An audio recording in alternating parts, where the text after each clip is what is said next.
These 7 manipulation tactics, brutally destroying your life right now. Stop scrolling because someone in your life right now today is playing you, and you don't even see it.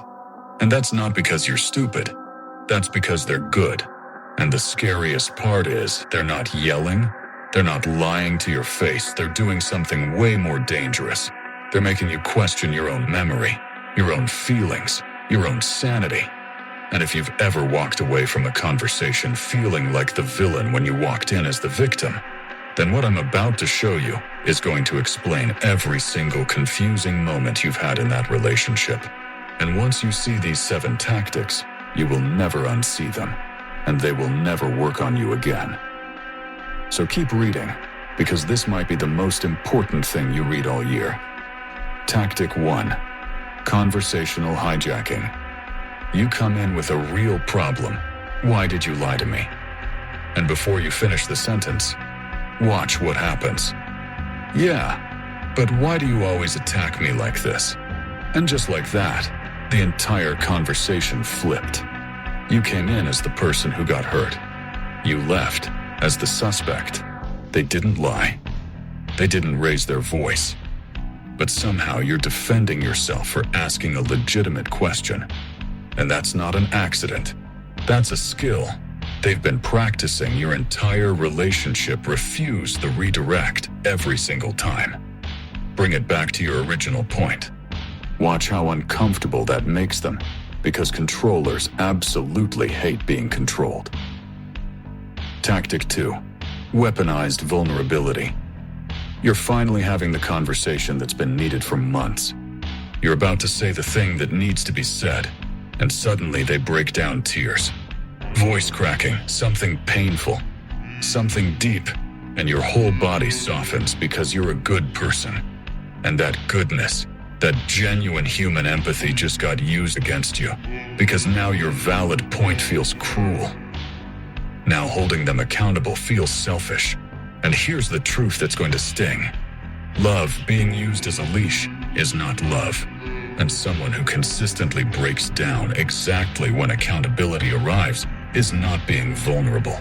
They're buying time. Pay attention to the timing of the tears, because real pain doesn't have perfect timing.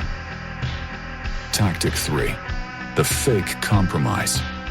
They ask for something insane. You say no. They back down. They compromise with something more reasonable. And you feel relieved, you feel like you won. But that second thing was the goal from the very beginning. The crazy first ask was never real. It was a setup designed to make their actual request look reasonable by comparison. And your brain fell for it, because human psychology evaluates things relative to what came before, not on their own merit. So next time, ask yourself one question: if they had asked me this second thing first with nothing before it, would I have said yes? If the answer is no, you just got played completely. Tactic 4. Word twisting. You say, I need some space. They say, so you're done with me. And now you're comforting them about something they twisted from your own mouth. 1 second, you're expressing a need. The next second, you're apologizing for something you never said.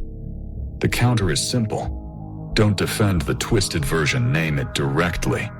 That's not what I said, and I think you know that. Say it once. Say it calm, then stop talking. Because every extra word you use to clarify is another word they can twist into something new. Tactic 5. The repetition trap. Here's something about your brain that will disturb you.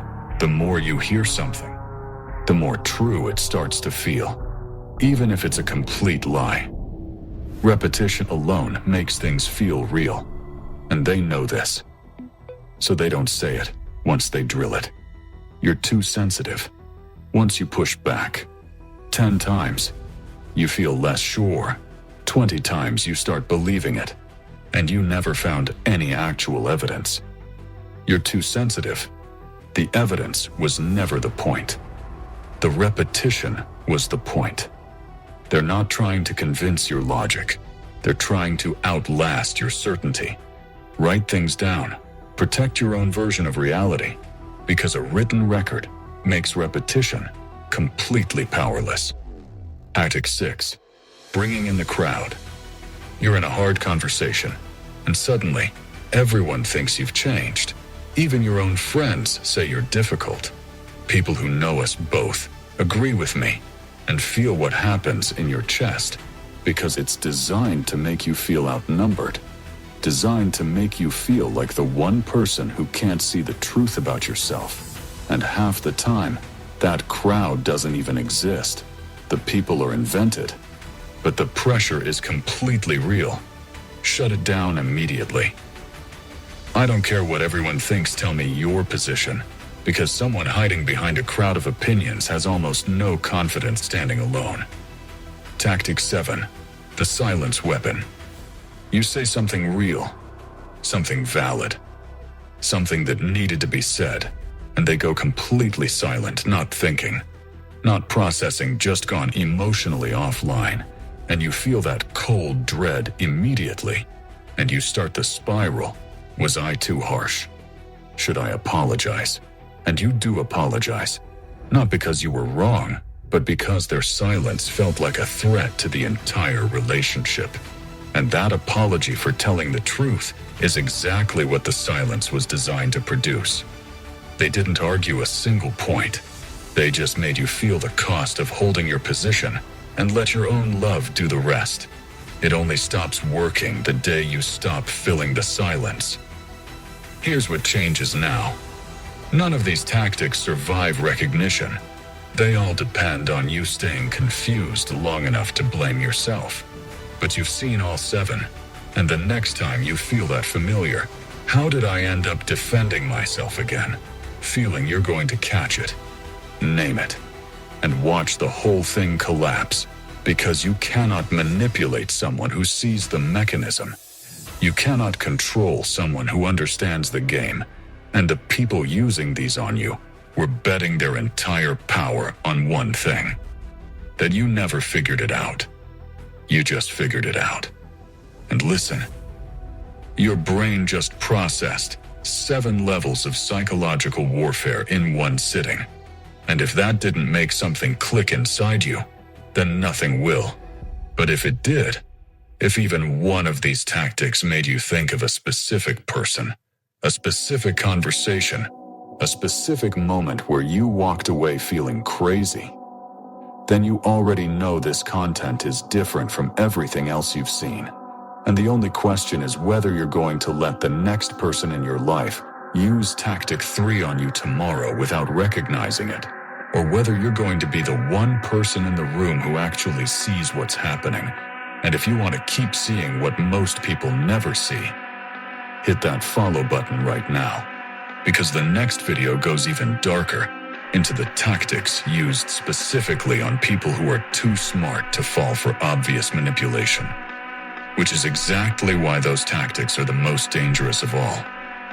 And if you leave without following, you're literally doing to yourself what tactic 3 does, making a choice that feels safe right now, but costs you everything later.